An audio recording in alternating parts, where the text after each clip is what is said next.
श्री कृष्णा श्री कृष्णा श्री कृष्णा श्री कृष्णा।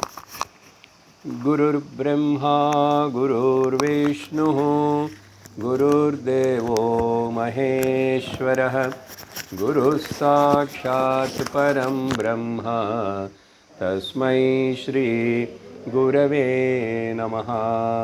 तस्मै श्री गुरवे नमः। हरि ओम तत्सत्। సదాచారం 16వ శ్లోకం నెంబర్ మేబీ మారుండొచ్చు. అభయం సర్వభూతానాం జ్ఞానమాహుర్మనీషిణః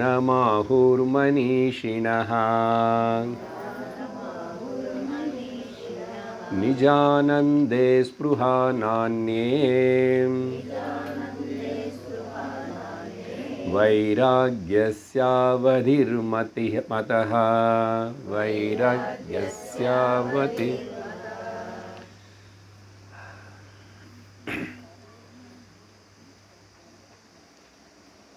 ఈ మొదటి లైన్లో అభయం సర్వభూతానాం దానం అని కూడా ఉన్నదేమో మీ యొక్క పేపర్లో.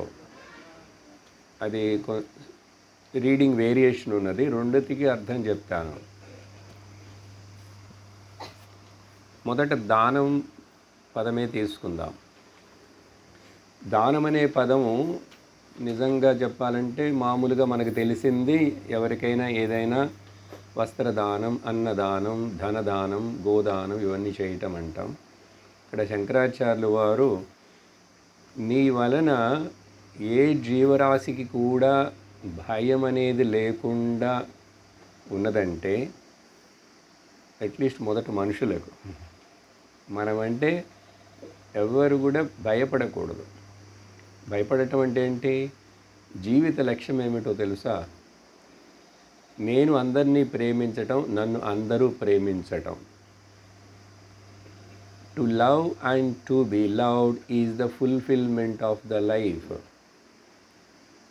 కానీ నేను ప్రేమిస్తున్నానండి అందరినీ, కానీ అందరూ నన్ను ప్రేమిస్తారా లేదా అనేది నా చేతిలో లేదు. అది కొంచెం అసంభవంగా. కాబట్టి నా పక్క నుంచి నేను అందరినీ ప్రేమిస్తాను. ఇలా ఎవరైతే ఒకడు అన్ని జీవరాశుల మీద దయా దాక్షిణ్యాలతో, ముఖ్యంగా మనుషుల మీద, చుట్టూ జీవించే ప్రజల మీద ప్రేమతోటుండి వాళ్ళకెవ్వరికి నీ వలన ఏ విధమైన ఆపద రాకుండా ఉండేట్లుగా ఉండటం, నువ్వు వాళ్ళకి అభయం ఇస్తున్నావు అని అర్థం. అదే పెద్ద దానంట అని చెప్పి పెద్దలు చెప్తారు. మనీషి ఆహుహు మనీషిణః. ఇక్కడ మనీషిణః అంటే వైజ్ పీపుల్, మహాత్ములు, మహాపురుషులు చెప్తారు. ఒక మనిషి గనక అన్ని జీవరాశులను ప్రేమించగలుగుతున్నాడంటే, వాడి వలన దేనికి కూడా భయం లేకుండా ఉన్నదంటే అది పెద్ద గొప్ప దానం. చూసారా, మనం మామూలుగా అనుకుంటే దానానికి దీనికి ఎంత డిఫరెన్స్ ఉందో. అందుకని అందరినీ ప్రేమించు. ప్రేమించలేకపోతే ఒకవేళ పర్వాలేదు, కానీ ద్వేషించకు. Love everyone everybody but hate never. అది ఇక్కడ మనకు చెప్పబడింది. లేక ఈ జ్ఞానం అనేది పదం తీసుకుంటే, జ్ఞానం వచ్చిన వాడు ఈ లోకానికి ఒక వరం. ఒక జ్ఞాని ఒక చోట ఉన్నాడంటే ఆ జ్ఞాని కోసం ప్రకృతి దేవత, భూదేవత వర్షం కురిపిస్తుందిట. ఆ గ్రామంలో ఆ చోట జనాలు బాగా మంచివాళ్ళు కాకపోయినప్పుడు కూడా ఒక్క జ్ఞాని ఉంటే చాలు, అతడి కోసం వర్షం వస్తుందిట. అందుకని జ్ఞానులు ఎక్కడ ఉన్నా కూడా అది లోకానికి మంగళం, కళ్యాణం, పరమ ప్రయోజనం. వాళ్ళు మాట్లాడుతున్నారా, ఒకే చోట కూర్చున్నారా, బోధిస్తున్నారా, ఏమీ అక్కర్లేదు, ఆయన జ్ఞాని అంటే చాలు. అందువలన ఇక్కడ అప్పుడు అతడి వలన ఎవ్వరికీ నష్టం లేదు, ఎవరిని మోసం చేయడు, పేపర్లో చూసినవన్నీ అనుకొని ఇక్కడ ఆలోచించకండి. ఆ స్వామీజీ ఇట్లా చేశారట, ఆ సన్యాసి ఇట్లా చేశారట, పేపర్లో అవి కూడా వస్తాయి. మరి కలియుగంలో అన్నీ వస్తాయి. ఎందుకంటే కాషాయ రంగు డ్రెస్ వేసుకుంటే చాలా తేలికగా మోసగించవచ్చు. ఎందుకంటే మనకు ఆ కాషాయ రంగు మీద అంత దైవ భక్తి గౌరవం ఉంది కాబట్టి ఎవరైనా సరే వాళ్ళకి నమస్కరిస్తాం. మనకు తెలియక్కర్లేదు స్వామీలు కనపడ్డారంటే. దీన్ని తీసుకొని వాళ్ళు ఎట్లాగైనా జీవన మనుగడ కోసం మోసం చేయటాలు దాంట్లో అన్నీ ఉంటాయి. కానీ మనకు అది ముఖ్యం కాదు. నిజమైన సాధు జీవనం జ్ఞానంతో కూడినది. అప్పుడు అదే నిజమైనటువంటి సర్వభూతానాం ప్రేమ రాకపోతే సర్వత్ర సమదర్శనం రాకపోతే గీతలో కృష్ణుడు చెప్పినట్లు నువ్వు ఎంత చదివినా, ఎంత నేర్చినా, ఎంత వాడవైనా వేస్టే.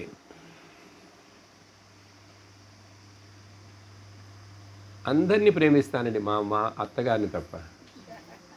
అత్తగారు దయ్యమో భూతమో అవ్వటం, కానీ నేను ద్వేషించను. ఆమెలో ఉన్న ఆ గుణాలు అట్లా చూస్తాను, ఆత్మగా భావిస్తాను. అప్పుడు ఎవరికి శాంతి? నాకు. ఇతరులను నేను మనిషిగా చూశానంటే శాంతి నాకు. నా శాంతి నేను కోల్పోకూడదు కదా. సరే, ఇలా ఉండి నా శాంతి, రక్షణ, సుఖములకు నా స్వరూపమే నిజ ఆనందే, అంటే ఆత్మనందే, బ్రహ్మమైన నా స్వరూపమునందే స్పృహ.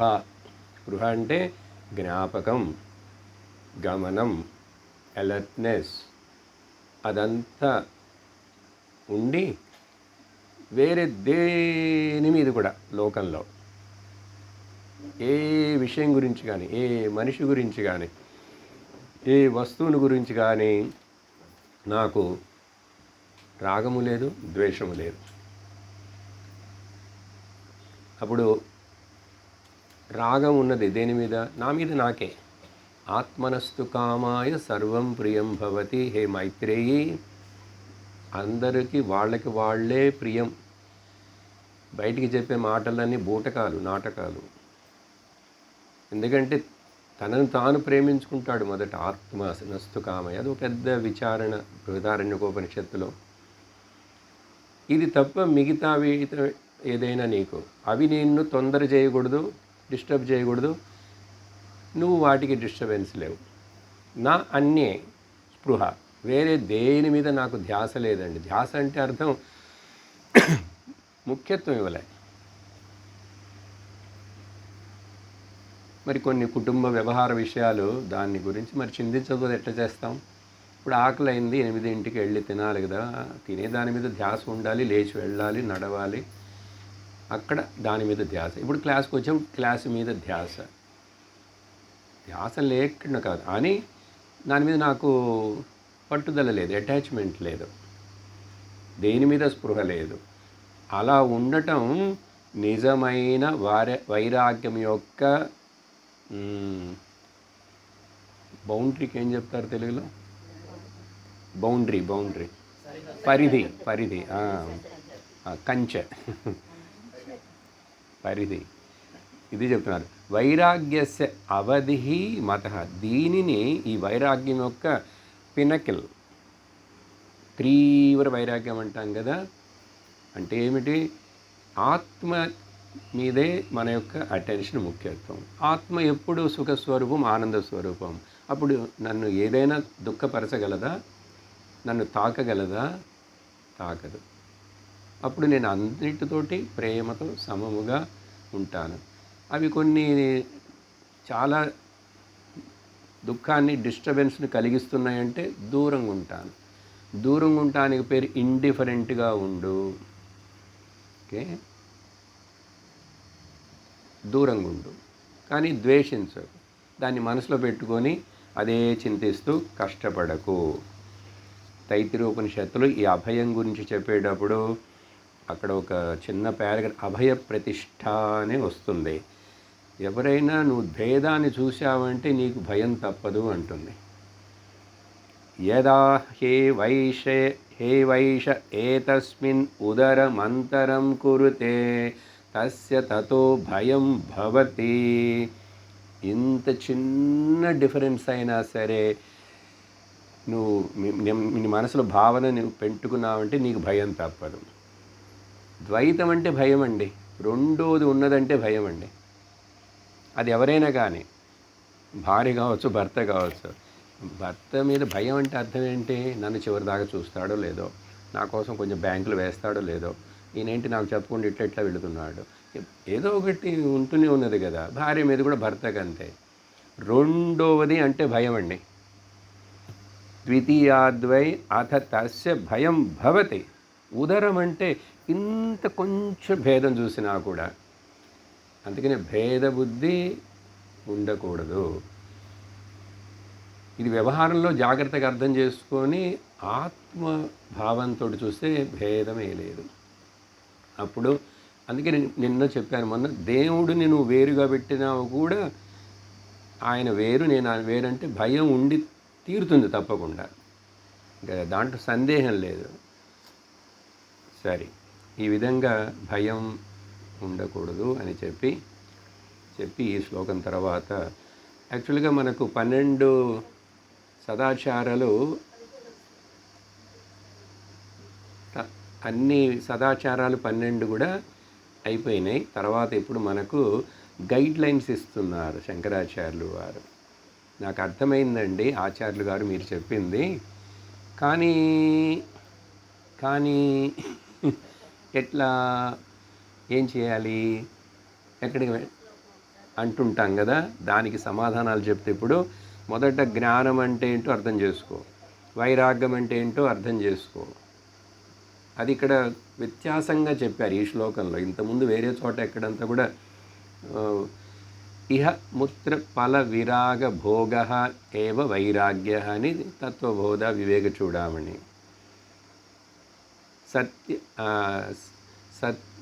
ఆత్మ అనాత్మ వివేక ఏవ వివేక, సత్యానృత వివేక ఏవ వివేక. బట్ ఇక్కడ వివేకం చెప్పలేదు, వైరాగ్యం. జ్ఞానం అంటే ఏంటి? సమసర్వభూతానాం అని చెప్పి ఆ భావన రావాలి. సర్వత్ర సమదర్శనం అనేది కేనోపనిషత్తు, భగవద్గీతలో 2-3 చోట్ల వస్తుంది. సరే, ఇదంతా చెప్పిన తర్వాత ఇప్పుడు నువ్వు దేన్ని గట్టిగా పట్టుకొని ఉంటే నీకు ఈ విషయం అంతా అర్థమవుతుంది. ఎలా నువ్వు జ్ఞాననిష్ఠుడు అవుతావు, జీవన్ముక్తుడు అవుతావు అంటే దానికి ఇప్పుడు ఏం చెప్తున్నారు. కాబట్టి ఏం చేయాలి? వేదాంతై శ్రవణం కుర్యాత్ మననం చోపపత్తిభిః యోగేనాభ్యసనం నిత్యం తతో దర్శనమాత్మనః. చాలా సులభమైన మొదటి మెట్లు. ఎక్కడ మొదలు పెట్టాలి, ఏం చేయాలి, ఇవన్నీ మనకు తెలిసినవే. మళ్ళీ రికలెక్ట్ చేసుకుంటున్నాం. వేదాంత శ్రవణం చేయాలి. వేదాంతైహి అని ప్లూరల్ పెడుతున్నారు. ఎందుకంటే శాస్త్రాలు అక్కడ అనేకం ఉన్నాయి. వేదాంత శాస్త్రం అంటే ఏమిటి? వేదమునకు అంతంలో చెప్పబడింది కాబట్టి అది వేదాంతం అని అర్థం కాదు. 4 వేదాలలో మధ్యలోనూ చివరలోనూ అన్ని చోట్ల అక్కడక్కడ ఉపనిషత్తులు ఉన్నాయండి. వేదాంతం అంటే ఏదో వేదమంతా చెప్పేసిన తర్వాత ఆ చివరిలో కొన్ని ఇంత మాత్రం ఉపనిషత్తులు చెప్పారు అట్లా కాదు. వేదముల మొత్తం యొక్క అగ్రమైనటువంటి శిఖరమైనటువంటి అసలు చివరిగా ఏం చెప్పదలుచుకున్నది వేదం? ఏది ముఖ్యంగా లక్ష్యంగా చెప్పాలని తలుచుకొని దానికోసం అందరినీ అటు ఆ శిఖరానికి తీసుకెళ్ళాలని చెప్తుంది. కాబట్టి ఇది వేదానికి అంతం. ఇంకా ఆ తర్వాత ఏమీ లేదు, అయిపోతుంది. అందుకని కర్మకాండని ముందు పెట్టి తర్వాత ఈ వేదాంత జ్ఞానకాండం అంటే చివరంటారు. అందుకని మీరు 4 వేదాలు అన్నిటి తర్వాత చివరిలో అట్లా అనుకోకూడదు. ప్రతి వేదంలో బ్రాహ్మణ భాగం, ఆరణ్యక భాగం, అన్నిటిలోనూ ఉపనిషత్, అన్నిట్లో అక్కడక్కడ ఉన్నాయి, ప్రతి వేదంలో ఉన్నాయి. కాబట్టి ఇక్కడ వేదాంతం అంటే మనకు తెలుసుకోవాల్సింది ప్రస్థానత్రయం. దీంట్లో మొదట స్మృతి అయినటువంటి స్మృతి శాస్త్రమైన భగవద్గీతను వినాలి. ఆ తర్వాతనే ఉపనిషత్తులు వినాలి. శృతి మొదటైనప్పటికీ కూడా ఉపనిషత్తులు అర్థం కావు. అందుకని భగవద్గీత వినాలి మొదట, లేక తత్వబోధ ఇలాంటి చిన్న ప్రకరణ గ్రంథాలు కూడా వినాలి. అప్పుడు ప్రస్థానత్రయంలో మొదట భగవద్గీత, తర్వాత అది స్మృతి ప్రస్థానం, ఉపనిషత్తులు శృతి ప్రస్థానం. అవి 2 బాగా చదివి చాలా సంవత్సరాలు, కనీసం ఒక 10 ఉపనిషత్తులు అవన్నీ వింటూ ఒకే గురువు దగ్గర నుంచి మధ్య మధ్యలో చిన్న చిన్న ప్రకరణ గ్రంథాలు కూడా వింటూ మీకు శక్తి, సామర్థ్యము, సమయము, అవకాశము దొరికి ఆ గురువుగారు బోధిస్తే బ్రహ్మసూత్రాలు, న్యాయప్రస్థానం. న్యాయప్రస్థానం చదివి తీరాలని అనేమి అక్కర్లేదు. బ్రహ్మసూత్రాలు చదవకపోతే జ్ఞానం రాదా అంటే అక్కర్లేదు. అసలు జ్ఞానం వచ్చిన తర్వాతనే అవి లాజికల్ థింకింగ్, అది కొంచెం బాగా బుర్ర పనిచేసి థింక్ చేయగలి. మనకు చిన్న చిన్న వీటికి బుర్ర తిరిగిపోతుంటుంది అప్పుడప్పుడు. మరి అక్కడ వాదనలు, ప్రతివాదనలు, పూర్వపక్షి, లాజిక్లు అన్నీ వస్తూ ఆయన చాలా ఏ ఉపనిషత్తుల్లో ఎక్కడెక్కడ కొన్ని కాంట్రడిక్షన్ లాగా కనపడతాయి కదా. నిన్నని ఈ దీంట్లోనే చూసాం కదా, దేహం అత్యంత మలినం అన్నారు ఒక శ్లోకంలో. దేహం దేవాలయం అంటే మరి అది ఎట్లా అర్థం? ఇలాంటివి చాలా ఉంటాయి. వ్యాసుల వారు వాటన్నిటిని తీసుకొచ్చి అక్కడ ముందు పెట్టి దీనిని వాళ్ళు ఏమంటారు, వీళ్ళేమంటారు, చివరికి మనం ఏమి అనాలి, వాళ్ళది కరెక్టే, వీళ్ళది కరెక్టే, అందరిది కరెక్టే అనేది కాదు. కరెక్ట్ అనేటువంటిది ఒకటే ఉంటుంది. 2+2 అంటే 4 ఒకటే ఆన్సర్. కానీ క్లాసులో పిల్లలు 20 ఆన్సర్లు రాశారని వీడు రాశాడు, వాడు రాశాడు, సో వాడికి మార్కులు, వీడికి మార్కులు అని మ్యాథ్స్ టీచర్ ఇస్తుందా? ఇవ్వలేదు. అది సత్యం. ముఖ్యంగా మ్యాథ్స్లో ఒకే ఆన్సరే. ఏదో దయదలిచి కొంచెం స్టెప్పులని బాగా వేసి చివరికి అది 5 మార్కులు 10 మార్కులు క్వశ్చన్ అయితే ఆన్సర్కి దాదాపు దగ్గరలో ఉన్నారంటే ఏదో దయచేసి ఓ 2-3 కన్సోలేషన్ ఇస్తారు. కానీ ఒకటే ఆన్సర్. అందువలన ఇక్కడ 3 ముఖ్యంగా మనం చదివి తెలుసుకోవాలి. సో ఇవి కాకుండా ఇంకెక్కువ బయట వేటికో చదవాలి, వినాలి, అవి కూడా అని అంటే నీకు మనస్సు డీవియేట్ అవుతుంది. దీనికి మొదట టైం కేటాయించు, శక్తిని కేటాయించు. గురువు చెప్పి ఏదైనా చేయమంటే ఇంకేదైనా చిన్న చేసుకో. నువ్వుగా ఏదో అనుకొని ఇక్కడ చెప్పేది చాలదు, మళ్ళీ ఇంకా అది కూడా చూద్దాం, ఇది కూడా చేద్దామని కనుక అనుకుంటున్నావంటే నువ్వు తిరుగుతూనే ఉండాలి. జీవితం అయిపోతుంది, ఆయుష్ అయిపోతుంది.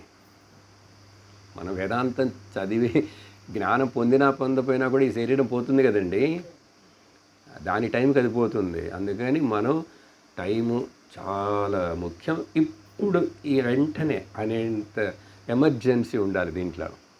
దానికి ఏం చెప్తామంటే సిన్సియర్గా ఉండాలంటాం. సీరియస్గా అక్కర్లేదు, సిన్సియర్గా ఉండాలి. సరే, ఏమంటున్నారు? వేదాంతై శ్రవణం కుర్యాత్, చెయ్యాల్సిందే, కమాండ్ అది, కుర్యాత్. అది పొటెన్షియల్ ఆర్డరింగ్ చేసి తర్వాత మననం చ ఉపపత్తివిహి. మననం అంటే ఏంటి? మనకిక్కడ విన్నదానిని మనమే నెమరు వేసుకుంటున్నప్పుడు ఇప్పుడు సందేహాలు వస్తున్నాయి కదా, ఇవి వింటున్నప్పుడే అలా ఆ సందేహాలను తీర్చుకుంటూ నాకు నేను ఆ చెప్పిన దాన్ని నా మనసు ఒప్పుకోవాలి, నా బుద్ధి ఒప్పుకోవాలి. ఇది ఇంటర్నల్ లాజిక్. ఇది విన్న దాని మీద. ఉపపత్తివి అంటే లాజికల్ థింకింగ్ అని అర్థం. ఆ లాజిక్ కూడా లాజిక్ అంటే తర్కం. దానికి కూడా శృతి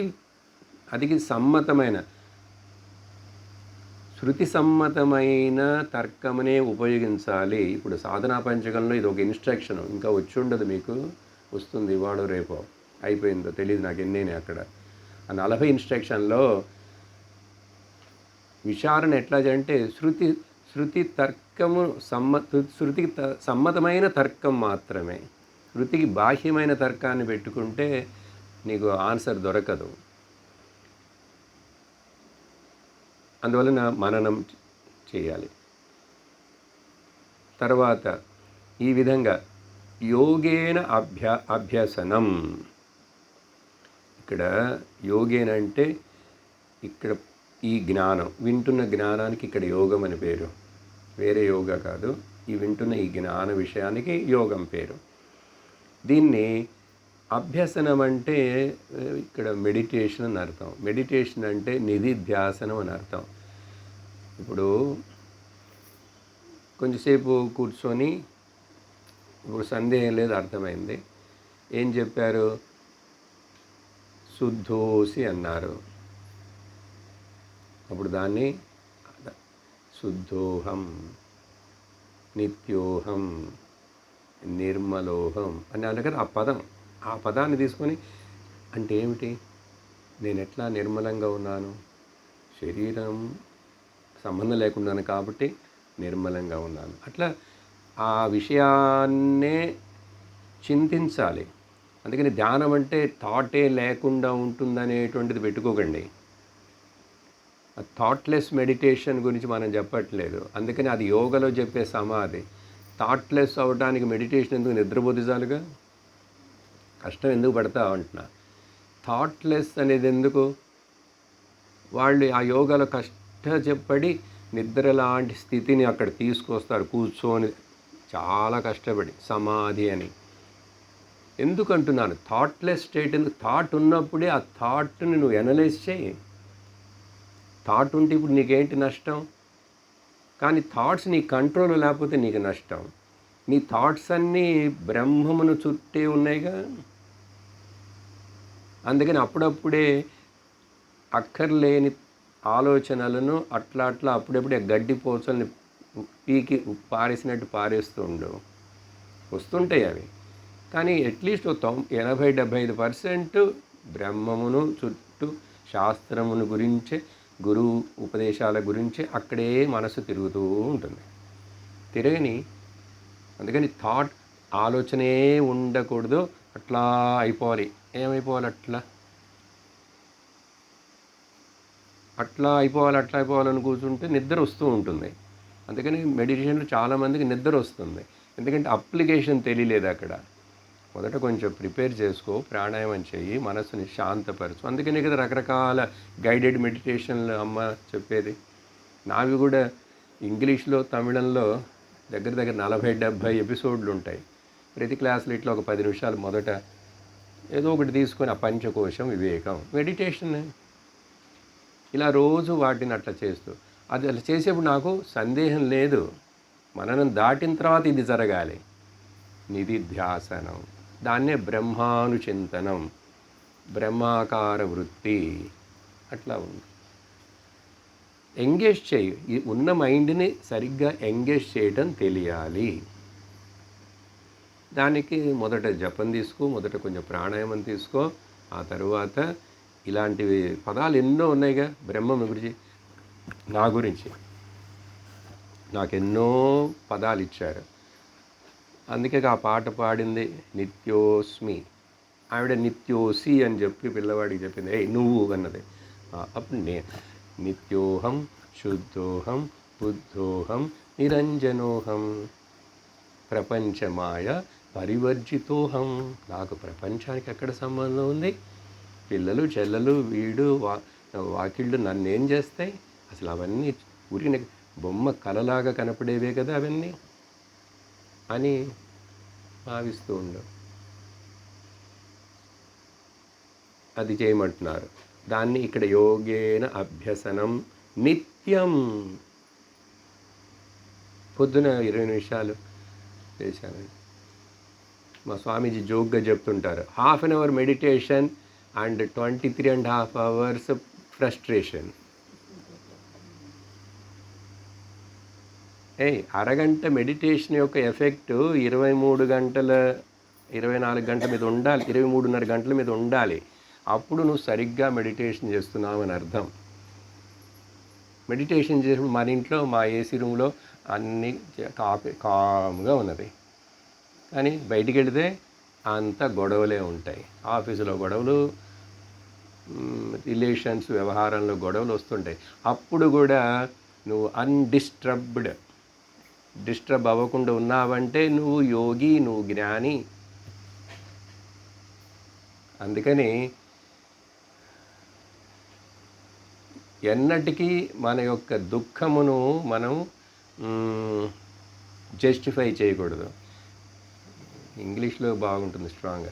never justify that I'm miserable. Never say that I'm miserable because of this. No, misery cannot touch me. దుఃఖం ఎన్న తాక లేదు. ఆనంద స్వరూపమైన నన్ను దుఃఖం ఎట్లా తాకుతుంది? అందుకని నెవర్ జస్టిఫై, దాన్ని ప్రోత్సాహపరచకు, దానికి ఓటు వేయకు. ఏదో చెప్పి దీనివల్ల అని చెప్పకు అని చాలా నిర్దిష్టంగా దృఢంగా చెప్పాలి. అప్పుడు ఏమవుతుంది? నిత్యం తతః ఆత్మనః దర్శనం. నిన్ను నువ్వే చక్కగా తెలుసుకుంటావు, దర్శించవు. దర్శనం అనే పదం వాడినప్పటికీ కూడా దర్శనం అంటే నాకు దేవుడి దర్శనం ఏర్పడింది, దేవుడి దర్శనం అక్కడ ఇలా చక్కగా ఉందండి, దర్శనం దొరికింది బాగా. అలాంటి దర్శనం కాదు ఇక్కడ. ఇది దర్శించేది కాదు. దేవుడు అనేటువంటి వాడు వస్తువు చూసేది కాదు. God is not a thing that which you can see. మరేమిటండి? దేవుడు అనేటువంటిది నువ్వు తెలుసుకోవలసిన విషయం. దేవుడు అనేది నువ్వు తెలుసుకోవాలి, దేవుడు అనేది చూసేది కాదు. అందుకని ఇక్కడ దర్శనం అని చెప్పినా కూడా ఇక్కడ విజువలైజేషన్ కాదు, అర్థం చేసుకోవటం. అర్థమైపోతుంది, తెలిసిపోతుంది అని చెప్పి ఆ తర్వాత శ్లోకం. దీనికి పతంజలి మహర్షి వారి యొక్క ఆయన దాంట్లో కొన్ని మనసుకు చక్కటి సూచనలు అవన్నీ ఇచ్చారు. సహజంగా ఈ మనస్సు అనేటువంటిదా 5 ఫౌండేషన్లు, 5 భూమికలు దానికంటారు. పంచ చిత్త భూమికాహ అని వస్తుంది. దాంట్లో క్షిప్త, విక్షిప్త, మూఢ అని 3 మొదట. క్షిప్త అంటే నిద్రపోతున్నది, డల్. విక్షిప్త అంటే పరిగెడుతున్నది, అటువైపు పరిగెడుతూనే ఉన్నది. లేకపోతే నిద్ర అంటే డల్గాను లేదు, నిద్రపోవట్లేదు, డిస్ట్రాక్ట్ అవ్వలేదు, కానీ ఉన్నది. క్షిప్తం అంటే డల్ కాదు, క్షిప్తం అంటే అసలు కనిపించకుండా నిద్రపోయింది. విక్షిప్తం అంటే స్కాటర్డ్ అయిపోయింది, పరిగెడుతున్నది. ఉన్నది నిద్రపోలే, కానీ మూఢంగా ఉంది. మూఢం అంటే దానికి అర్థం కాదు, పనిచేయదు. 4వది ఏంటో చెప్తారా? మనకు కావాల్సింది 4, 5. మొదటి 3 మనకుంటే మనం బ్రహ్మ జ్ఞానమునకు పనికిరాము. ఓకే, అట్లా తీసేయకండి. చెప్పండి ఏంట 4, 5 నాలో ఉన్నాయని కొంచెం చూసుకుంటాను. ఏకాగ్ర చిత్త భూమిక, నిరుద్ధ చిత్త భూమిక, ఇవి 2 ఉండాలండి. నిరుద్ధ అంటే అసలు నా యొక్క పర్మిషన్ లేకుండా, నో అడ్మిషన్ వితౌట్ పర్మిషన్ లాగా అది ఎక్కడికి వెళ్ళదు. ఏమీ దాని ఇష్టానికి అది ప్రవర్తించదు, బిహేవ్ చెయ్యదో అది నిరుద్ధం. సరే, చేయట్లేదు. ఉన్నది కూడా శాస్త్రం వినేటప్పుడు, శ్రవణం చేసేటప్పుడు ఏకాగ్రత కావాలి. దీన్ని మామూలుగా చెప్పేటప్పుడు భగవద్గీత భాషలో చిత్త శుద్ధ్యర్థం కర్మయోగ, చిత్త ఏకాగ్ర్యార్థం భక్తి యోగ ఆర్ ఉపాసన యోగ. ఆ రెండు ఉంటే ఇక్కడ పని జరుగుతుంది. అర్థమైందా? సరే, ఆ తరువాత ఈ విచారణ చేయటానికి అదే వినేవాడి క్వాలిఫికేషన్ ఉండాలి. ఇంకా కొంచెం లోతుగా చెప్పాలంటే సూచన కోసం చెప్తాను. షడ్విధ లింగ నిర్ణయం, 6 విషయాలను పెట్టుకొని ఆ శాస్త్ర విచారణ జరుగుతుంది. అది మీకు వేరే వేరే సబ్జెక్ట్ చెప్పేటప్పుడు అవి చెప్పు ఉంటారు. 6 ఉపక్రమ, ఉపసంహార, అభ్యాస, అపూర్వత, ఫలం, అర్ధాపత్తి. ఈ 6ని లింగ నిర్ణయముల, షడ్లింగములు అంటారు. శాస్త్రాన్ని ఎట్లా చెప్తాడు గురువుగారు, దేని మీద ఆధారం చేసుకొని చెప్తారంటే షడ్లింగాలతోటి వాటిని బేస్ చేసుకొని. ఇవి అర్థం కాకపోతే ఇప్పుడు వాటి గురించి ఎప్పుడో వింటారు. నేను అవి లోతుగా తీసుకుంటే ఇప్పుడు మనకు చాలా శ్లోకాలు ఉన్నాయి. విషయాన్ని జస్ట్ అట్లా గ్రహించేద్దాం. సరే, ఇప్పుడు శ్రవణం శాస్త్రం ముఖ్యం, మనకు అర్థమైపోయింది. నిధిధ్యాసనం, ధ్యానం అంటే ఏంటో అర్థమైపోయింది. తర్వాత శ్లోకం. శబ్దశక్తేరచింత్యత్వాత్ శబ్దాదేవా పరోక్షధీః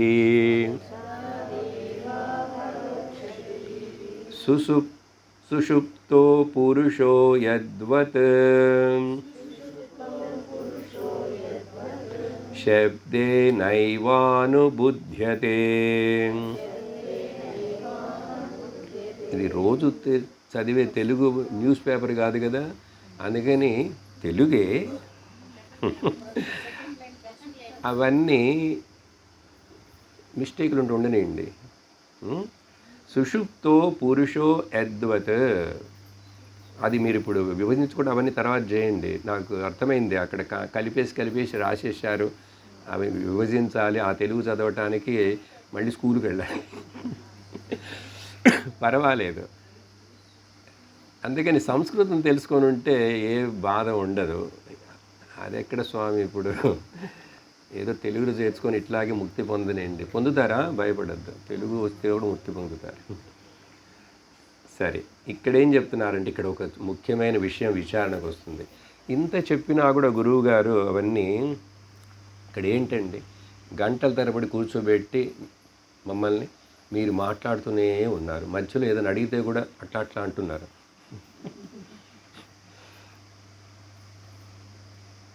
అని ఆ తర్వాత విన్న తర్వాత కూడా చాలా సంవత్సరాలు అందరికీ, చాలామంది వేదాంతిక్ స్టూడెంట్స్కి ఒక పెద్ద సందేహం, ఒక ఆబ్స్టికల్. వింటే మాత్రం చాలా,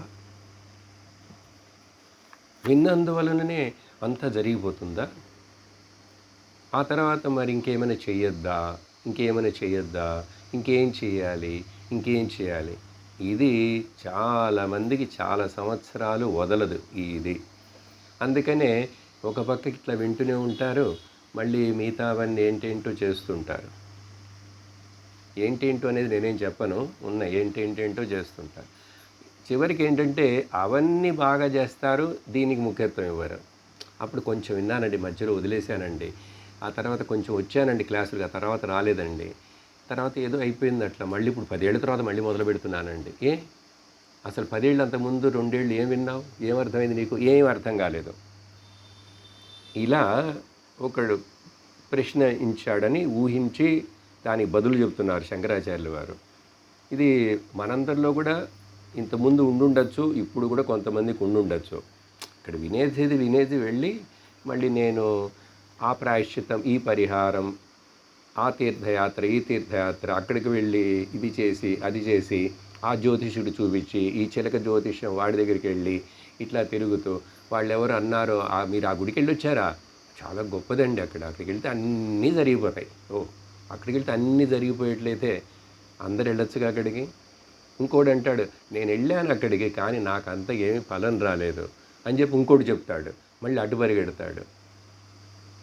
సరే అదంతగా లేదండి, మేము కొంచెం మెచ్యూర్డ్ అన్నా కూడా వేదాంతం వింటంలోనే ఇంకా వేరే ఎవరో మాట్లాడుతున్నారు, అన్నీ అవైలబుల్ ఆన్లైన్లో. ఈ మీడియా వచ్చిన తర్వాత ఇది ఒక పెద్ద ప్రాబ్లం, ఎందుకంటే అన్నీ ఉన్నాయి. గురువులు ఆన్లైన్లలో తీసుకుంటున్నారు చాలామంది,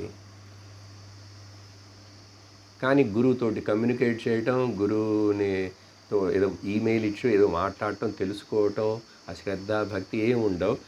వింటుంటారు, ఇంకోళ్ళది కూడా వింటుంటారు. తప్పు లేదు, తప్పు ఉన్నది. అదేంటి, ఒక్కడిది విను నువ్వు, ఇది వదిలేసి లేదు అదే మాత్రం విను.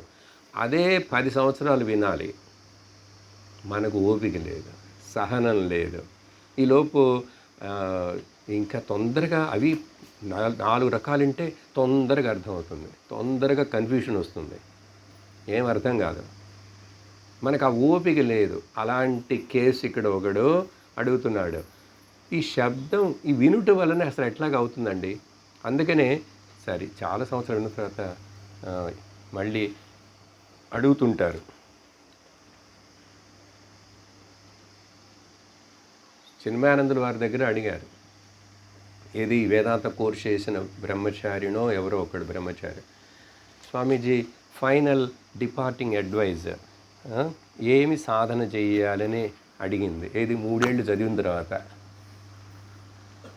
ఆయన బదులు సామాన్యంగా ఇవ్వరు. ఆయన stand on the head and go around the earth అన్నారు.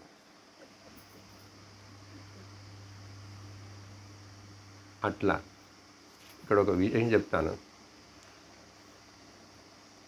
ఒక గురువు దగ్గరికి ఇట్లా వచ్చాడు. ఆయన ఏం చేశారంటే కొంచెం రోజున చక్కగా టీచింగ్ చెప్పేసి, నువ్వు బ్రహ్మము దీన్ని మర్చిపోకు అని నీవు బ్రహ్మమని గుర్తుంచుకో అని చెప్పి ఏదో ఉపదేశం చేసి పంపారు. చూద్దాం వీడు ఎట్లా గుర్తుంచుకుంటాడా, దీని గురించి ఆలోచిస్తాడా, ఏదైనా చేస్తాడా, వస్తాడా అని అన్నారు. అతడే ఉన్నాడు, ఈ బ్రహ్మము అని చెప్పి పంపించారే, అదే ఎట్లా నేను బ్రహ్మమని ఎట్లా అంటే, నువ్వు దేవుడి అని అర్థం చేసుకున్నావు. చెప్తాను, మనం ఒప్పుకుంటామా? వాడు వాడు ఒప్పుకోలేదు. నేను బ్రహ్మమని అంటున్నారేంటి, ఈయనకి సరిగ్గా తెలియదు, ఈయనకి తెలియదు, అందుకని ఏదో చెప్పారు అని చెప్పి మళ్ళీ ఇంకొక గురువు దగ్గరికి వెళ్ళారు. అక్కడికి వెళ్ళి చెప్పాడు, నేను ఇట్లా ఒక ఆయన దగ్గరికి వెళ్ళానండి, ఆయన నువ్వు బ్రహ్మం అని ఇదే చెప్తున్నారండి, మీరు చెప్పండి నేను ఎట్లా బ్రహ్మం అవుతాను, అదే నేను ఎట్లా దేవుణ్ణి అవుతాను అంటే. ఆ గురువుకి అర్థమైంది వీడి కేసు, వీడు అన్ని చోట్ల తిరిగే కేసు అని చెప్పి ఆయన ఏం చేశాడు, వీడికి ఇట్లా చెప్తే చాలదు, వీడికి గోబర్ ట్రీట్మెంట్ ఇవ్వాలనుకున్నారు. గోబర్ ట్రీట్మెంట్ ఏంటి చెప్తారు. అమ్మ కరెక్టే, అసలు నువ్వేంటి దేవుడు ఏంటి అట్లా అవుతావు, ఆయన అట్లా చెప్పాడు. అందుకని నువ్వు ఇక్కడ ఏం చేస్తావు అంటే, నీకు వేరే నేను ఏదో చెప్తానా, నువ్వు ఇక్కడ ఉండు, ఆశ్రమంలో ఉండి, ఇక్కడ ఒక 10-20 ఆవులు ఉన్నాయి, రోజు ఆ గోశాలని కడుగు, ఆ ఆవులని కడుగు, వాటి పేడంతా ఎత్తు, అట్లా చేస్తూ ఉండు, నీకప్పుడు నేను బోధిస్తాను జ్ఞానం అంతా అన్నాడు ఆయన. వాడు 12 ఏళ్ళు చేశాడండి ఈ గోబర్ ట్రీట్మెంట్.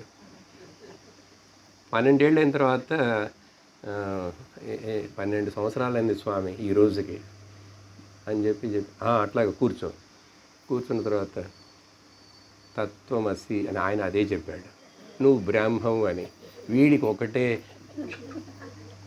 ఆయన సింపుల్గా చెప్పి పంపించాడు, ఈ పేడ ఎత్తే పని అంతా చేయించలేదు. 12 ఏళ్ళు నా చేత పేడంతా ఎత్తించి కడిగించి చివరికి మీరు ఇది చెప్పడానికంటే, ఎందుకంటే ఆయన అప్పుడు చెబితే నువ్వు ఆయన మీద నమ్మకం లేకుంటే తిరిగి వచ్చావు కదా, నాకు అర్థమైంది నీ కేసు. అందుకనే మనం ఎట్లా అక్కడికి వెళితే అంటారంటే, కూర్చోండి మీకు రాహుగ్రహం ఉంది, శనిగ్రహం ఉంది, ఒక 10,000 రూపాయలే, అది కట్టేశారంటే నేను మిమ్మల్ని అక్కడికి తీసుకుని అక్కడ పూజ చేయిస్తాను, మీకు అంతా పోతుంది, ఉన్నది పోతుంది. ఎంతమంది అనుకుంటున్నారు, ఆ కాళహస్తేళ్ళు ఆ నాగదోషం పోతుంది. బాబు అన్ని దోషాలకి కారణం నువ్వు ఆత్మని తెలుసుకోకపోవడమే. ఈ రకంగా లెక్కేస్తుండే జీవితంలో ఎన్ని దోషాలు తీర్చుకోగలమండి, ఎన్ని పరిహారాలు చేస్తూ ఉంటారు. చాలామందికి జీవితం అట్లా వెళ్ళిపోతుంది. కాలక్షేపం, డబ్బులు పోతాయి, అన్నీ పోతాయి. సరే, మనశ్శాంతి వచ్చిందా? ఏదో వచ్చినట్లుందండి, వచ్చింది పోయింది. ఇదండి కదా జోక. ఇదే కదా చుట్టూ చూస్తున్నాం.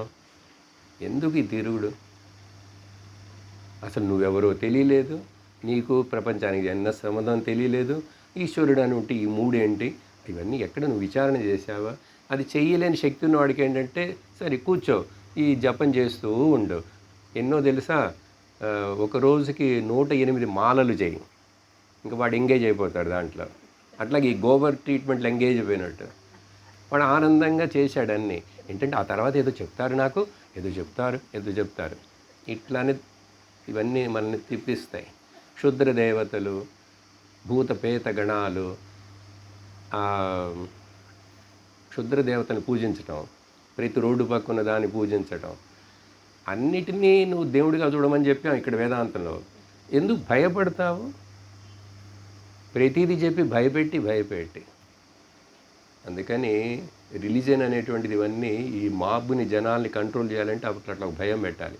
సరే, గోబర్ ట్రీట్మెంట్ అర్థమైందా? మనకు అది వద్దు కదా, అక్కర్లేదు. మనకు డైరెక్ట్గా నేరుగా ఉపదేశం. కానీ ఇది 10 సంవత్సరాలు కావాలి. నువ్వు వాడు 10 సంవత్సరాలు చేసిన తర్వాత వెంటనే వాడికి అర్థమైంది అంటే వాడు అప్పుడు కూర్చోవాలి. ఇంకా రా క్లాసుకు, రోజు నా గురువు ఊరికినే చెప్పారు. అందుకని శ్రవణ మాత్రం చేస్తే చాలంటే చాలామందికి నచ్చదు. అట్లాంటి కేసు ఏమడుగుతున్నాడంటే, విన్నంత మాత్రాన ఎట్లా ఒకడికి జ్ఞానం వస్తుంది, ఆ తర్వాత ఏదైనా చెయ్యాలి కదా, తపస్సు చెయ్యాలి కదా, ఉపవాసం ఉండాలి కదా, తల్లకిందులో నిలబడాలి కదా, ఇలా ఏవేవో. ఇప్పుడు శ్లోకం చూడండి, ఏమంటున్నారు శంకరాచార్యులు వారు? ఉదాహరణ ఇస్తున్నారు దీంట్లో. శబ్దం పనిచేస్తుంది. షట్ ప్రమాణాలలో 5 ప్రమాణాలు మనకు దేనికి పనికిరావు, జ్ఞానాన్ని ఇవ్వలేవు. చివరికి మనకు ఒకే ఒక సోర్స్, ఒకే ఒక ఆధారం, శబ్ద ప్రమాణం. ఆ ముందున్నవన్నీ ప్రత్యక్ష, అనుమాన, ఉపమాన, అర్థాపత్తి, ఇవన్నీ కూడా 5 పనిచేయవు. అవన్నీ లౌకిక విషయాలను గురించే ఆ ప్రమాణాలు పనిచేస్తాయి. మరి అప్పుడు ఈ బ్రహ్మజ్ఞానం అనేది ఎట్లా వస్తుందంటే ఒకే ఒక మార్గం, శబ్ద ప్రమాణము చేత. అది కూడా ఏ శబ్ద ప్రమాణం? మా పక్కింటిలో ఉన్న బామ్మగారు, ఎదురింట్లో ఉన్న అమ్మమ్మగారు చెప్పే శబ్ద ప్రమాణాలు కాదు. అపౌరుషేయ ప్రమాణం, వేదము, ఉపనిషత్తు చెప్పేది ప్రమాణం. అది వినుట చేతనే నువ్వు బ్రహ్మమని తెలుసుకుంటావు. 6 ప్రమాణాల్లో ఒకే ఒక్క ప్రమాణం మనకు ఫలమునిస్తుంది, మిగిలిన ఏవి పనిచేయవు. అది చెప్పడానికి ఎట్లా అంటారు? అట్లా చూడు, ఒకడు నిద్రపోతున్నాడు, ఓకే, సుషుప్త పురుష. నిద్రపోతున్న ఒక మనిషిని నువ్వు గనక కొంచెం దూరం అక్కడి నుంచి గట్టిగా పిలిచావంటే వాడు లేస్తాడు. లేస్తున్నారా లేరా? కొన్నిసార్లు ఏదో గాఢ నిద్రలు ఉంటారు, ఒక్కొక్కసారి 2 సార్లు పిలవాల్సి వస్తుంది. ఒక్కోసారి తలుపు ఒకసారి కుడితే లేవడు, రెండోసారి ఇంకొంచెం గట్టి కుడితే లేస్తాడు. నిన్న మధ్యాహ్నం ఒక అరగంట పడుకుందామని పడుకున్నాను, ఆ నెమలి నా రూమ్ పక్కన వచ్చి అదేంటి దాని గొంతు అట్లా అరుస్తుంది, అది కోకిల్లాగా ఉంటుంది ఏంటి, లేచేసా. 40 నిమిషాలు కూడా పడుకున్నా. అంత గట్టిగా కరెక్ట్ అంత రూమ్ దగ్గరకు వచ్చి. అది చూడటానికి బాగుంటుంది అందంగా, కానీ దాని గొంతు మాత్రం షడ్జం ఏదో చెప్తారు. లేస్తాడు కదా. శబ్దేన ఏవ అనుబుద్ధ్యతే. ఆ నిద్రపోతున్న వాడిని అట్లా నువ్వు పిలిస్తే వాడి పేరు పెట్టో ఏదైనా పెద్ద శబ్దం వస్తే లేచేస్తున్నాడు కదా, చూసారా? ఆ ప్రొటెక్షన్ పెట్టకపోతే వీడు నిద్రపోయేవాడు ఆ చెవులు అందుకని మూసుకో. కళ్ళు మూసుకున్నా కూడా ఆ చెవులు చాలా అలర్ట్గా ఉంటాయి. అందుకని టక్కన ఏదో శబ్దం వచ్చేసి ఎలుకో పరిగెడితే ఇంట్లో లేస్తాం. ఎందుకంటే ప్రాణరక్షణకి అది పనిచేస్తుండాలి. చెవులు కూడా అట్లా కళ్ళులాగా మూసుకుపోయినాయి అనుకోండి, వీడికి ఇంకేమైంది పక్కన ఏంటైందని ఏదో తెలీదుగా. అలాగే ముక్కు కూడా వాసన కూడా పనిచేస్తుండదుట. ప్రాణాలు వీటన్నిటిని కాపాడుతూ అవి నిద్రపోవు పాపం. అవి నిద్రపోతే అవుట్. ఎలాగైతే నిద్రపోతున్న మనిషి పిలిస్తే లేస్తాడో అదేవిధంగా ఈ నువ్వు బ్రహ్మము, నువ్వు బ్రహ్మము, తత్వమసి తత్వమసి 9 సార్లు ఛాందోగ్యోపనిషత్తులు ఏ శ్వేతకేతో అని పాపం గురువుగారు 9 సార్లు 9 ఎగ్జాంపుల్స్ చెప్పి చిన్న చిన్నవి నేర్పించి బ్రహ్మం అనేది తత్వమసి అనేది నిరూపణం చేస్తారు అక్కడ. ఇలాగే యద్వత్ ఎలాగైతే నిద్రపోతున్నవాడు శబ్దము చేత లేస్తున్నాడో అలాగే మెలుకుతో ఉండి సత్సంగంలో కూర్చున్న శిష్యుడు గురువుగారి యొక్క గర్జన చేత అట్లా జ్ఞానానికి మేలుకుంటాడు. అంతేనండి శ్లోకం. అందువలన శబ్దశక్తి అచింత్యత్వాత్ శబ్దాదేవ అపరోక్షదీహి. దాంట్లో అది మొదట ప్రశ్నలాగా. ఓకే, శబ్దానికి అంత శక్తి ఉందా? అది అపరోక్ష జ్ఞానాన్ని ఇవ్వగలదా? అందుకనే నిన్న చెప్పాను కదా, చెయ్యటం అనేటువంటిది doing is a disease, being is a healthy condition. Just be, ఉండు, బీ యాజ్ బ్రహ్మన్. యాజ్ కూడా చేర్చకూడదు. అందుకని you are Brahman, that's it. నేను బ్రహ్మను. ఏం చేయాలి దానికి? క్లెయిమ్ చేయి అంతే. ఎల్ఐసి క్లెయిమ్ చేయి, ఇప్పుడే క్లెయిమ్ చేసేయి. దాంట్లో తిరుగులేదు. ఇంకా ఆ తర్వాత ఏం చేయాలి? అయ్యో ఏం చేయక్కర్లేదంటే మళ్ళీ ఏం చేయాలని అడుగుతావేంటి? అందుకని చెయ్యాలనేటువంటి ఈ రోగాన్ని వదిలేసేయాలి. కానీ ఏదో సాధనలని చెప్పి కొన్ని చెప్తుంటాం, రోజు యోగా చెయ్యని, ప్రాణాయామం చేయని. అవి ఎందుకంటే అవి చేసినందువల్ల బ్రహ్మజ్ఞానం రావట్లేదు బాబు. విన్నదాన్ని కొంచెం అర్థం చేసుకొని మర్చిపోకుండా ఉండడం కోసం, నీ శరీరము మనస్సు ప్రాణాలు కొంచెం నీకు సహాయకరంగా ఉండడం కోసం ఆ సాధనలు తప్ప అవేదో ఇచ్చేస్తాయని అనుకోకు. అవేమి ఇవ్వవు. అవి సిద్ధులను ఇవ్వచ్చు, జ్ఞానాన్ని ఇవ్వవు. సిద్ధుల చేత ఎవరు, సిద్ధులు లేకుండా జ్ఞాని ఉంటాడు, కానీ జ్ఞానము లేని సిద్ధులు పనికిరావు. సిద్ధులు పొందిన వాడికి ఎవరికి జ్ఞానం ఉండాల్సిన అవసరం లేదు. అట్లా చెప్పాలి. సిద్ధులు ఉన్నవాడికి జ్ఞానం ఉన్నదని ఉండాల్సిన అవసరం లేదు. కానీ జ్ఞాని అయిన వాడికి సిద్ధులు ఉండాల్సిన అవసరం లేదు. ఇతడు సిద్ధుడే. దేంట్లో? నిత్య సిద్ధ వస్తువుని తెలుసుకున్నాడు. నిత్య సిద్ధం. మనం ఇప్పుడు ముక్తులమే, నిత్యముక్తులం మనం అని క్లెయిమ్ చేయాలి. ఆ క్లెయిమ్ చేయటం ఎంత స్ట్రాంగ్గా ఉన్నదో దానికి తగినట్లు నీ జ్ఞాననిష్ట, అంతే, వేరేం లేదు. ఇలా ఈ ఉదాహరణని చెప్పి మీకు మామూలుగా చెప్పాలంటే శబ్దమే కదా ఎట్లా పనిచేస్తుందంటావా? సడన్గా మనకు తెలియని వాడు ఎవరో ఒకడు రోడ్డు మీద అప్పుడప్పుడు ఈ ట్రాఫిక్లో వెహికల్ డ్రైవ్ చేసేప్పుడు మనం కొంచెం ఏదో ఇట్లా వెళ్తే అట్లా వెళ్తే వాడు కూడా నీకు బుద్ధి ఉందా అని అడుగుతాడు. అడగంగానే మీలో చూడండి ఎంత మేలుకొలుపు వస్తుందో. తిట్టారు ఎవరో, 40 ఏళ్ళుగా కాపురం చేస్తున్న మొగుడే తిట్టాడు. ఆ తిట్టినప్పుడు చూడండి మీలో ఏంటి అట్లా ఒక ఇది వస్తుంది. ఏం కోపమో ఏదో ఒక తిరస్కారం వస్తుందా రాదా? శబ్దమేగా. ఎవరో తెలియనోడు ఐ ఫూల్ అన్నాడు అనుకోండి, ఏ స్టూపిడ్ అంటే ఎంత మేలుకుంటాం అంటే రియాక్షన్ వస్తున్నది, శబ్దమేగా. సరే, పాజిటివ్, మీరు చాలా మంచివాళ్ళు, లేక నువ్వు చాలా అందంగా ఉన్నావు, ఏదో ఒకటి ప్రైజ్ చేస్తే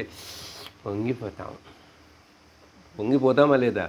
ఏంటి? శబ్దమే. శబ్దం ఎట్లా నిన్ను పొంగించింది? శబ్దం ఎట్లా నిన్ను కృంగదీసింది? అప్పుడు శబ్దానికి పవర్ ఉందంటావా లేదా? ఆ శబ్దాలకే పవర్ ఉన్నప్పుడు గురువుగారు చెప్పే బ్రహ్మోపదేశానికి శబ్దానికి పవర్ ఉండదా ఏంటి? దేవుడు చేసే ఉపదేశం భగవద్గీతకి పవర్ ఉండదా ఏంటి?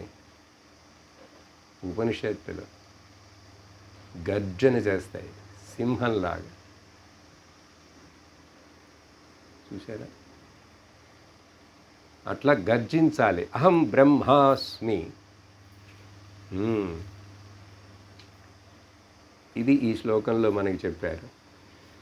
దీనికి పంచదశలో చెప్పే ఉదాహరణ, ఆ 10 మంది పరమానంద శిష్యులు ఒక నదిని దాటుతూ వెళ్ళేటప్పుడు దాటారు. దాటిన తర్వాత అటువైపు వెళ్ళి, సరే ఎర్రా అందరు ఉన్నారా లేదా, లైన్లో నిలబడండి, నేను లెక్క పెడతా అన్నాడు ఒకడు. ఆ లెక్క పెట్టేటప్పుడు 1 2 3 4 5 6 7 8 9, అయ్యో ఒకడు పోయినాడురా అన్నాడు. నీకు లెక్కలు సరిగ్గా తెలియవు, అసలు నువ్వు చదువుకోరు, నువ్వు ఇటురారా అని ఇంకోటి వచ్చి వాడు కూడా లెక్క పెట్టాడు, అందరికి 9 వస్తున్నది. ఇదంతా ఇట్లా జరుగుతున్నప్పుడు ఇంకా అందరు కలిసి ఒకడు పోయాడు అని చెప్పి కూర్చొని ఏడటం మొదలుపెట్టారు. మనతో వచ్చాడు ఒకడు, మన గురువుగారు మళ్ళీ మనల్ని తిడతారు, వాడు ఎక్కడికి పోయినాడు. చెప్పాను అప్పుడే రావద్దురా నువ్వు అని, కానీ నా వస్తానని ఏడుస్తున్నా ఆయనకి వచ్చాడు. అప్పుడు ఒక మహాత్మా ఆ దోవలో, క్లాస్ ఎన్నింటి వరకు అయిపోయింది, బ్యాగ్ ఇప్పుడు సర్దకండి అమ్మా అని వెంటనే బ్యాగ్ తీసుకున్నాడు. సరే చెప్పేస్తా, కథ అయిపోతుంది. ఒక మహాత్ముడు వచ్చాడు, ఒక నారదుడు వంటి వాడు ఎవరు వచ్చి చూశాడు. ఆయనకి చూడంగానే అర్థమైంది, గురువుకి చూడంగానే అర్థమైపోతుంది. అది ఏంటైంది బాబు అంటే ఇట్లంతా చెప్పారు. ఒకడైతే లీడర్ దాంట్లో బొప్పి కట్టేంతవరకు కొట్టుకొని ఏడ్చాడు. ఇది పంచదశలో ఇంత వివరిస్తారు ఆయన ఈ స్టోరీని, చాలా వివరిస్తారు. సరే నేను లెక్క పెట్టి ఒకటి పోయినాడా, నిలబడిన అందరు అన్నాడు. ఆయన దగ్గర చేతిలో ఇది ఉంది, దండం. చెప్పుడా 1 నువ్వు చెప్పు, 2 9 10 దశమా అహమేవ అని చెప్పంగానే ఇప్పుడు దుఃఖం అంతా పోయింది. కానీ బొప్పి కట్టింది అది పోదు. అట్లాగే మన ప్రారంభం అనేది, నేను బ్రహ్మని తెలుసుకున్నందువల్ల నాకు ఇంకా జలుబు రాదా, తుమ్ములు రావా, తలనొప్పి రాదా, కడుపు నొప్పి రాదా, అవన్నీ వస్తుంటాయి. దశమోహం ఎలా తెలుసుకున్నాడు? గురువుగారు చూపించి చెప్పారు, నువ్వు బ్రహ్మము. అందుకని గుర్తుపెట్టుకొని చిన్నగా నడిచి మెట్లెక్కి అక్కడ మురుగన్ దగ్గరికి వెళ్ళి కూడా అదే చెప్పండి. ఓం పూర్ణమద పూర్ణమిదం పూర్ణాత్ పూర్ణముదచ్యతే పూర్ణస్య పూర్ణమాదాయ పూర్ణమేవావశిష్యతే. శాంతి శాంతి శాంతి. హరి ఓం శ్రీ గురుభ్యో నమః. హరి ఓం. హరి ఓం తత్సత్.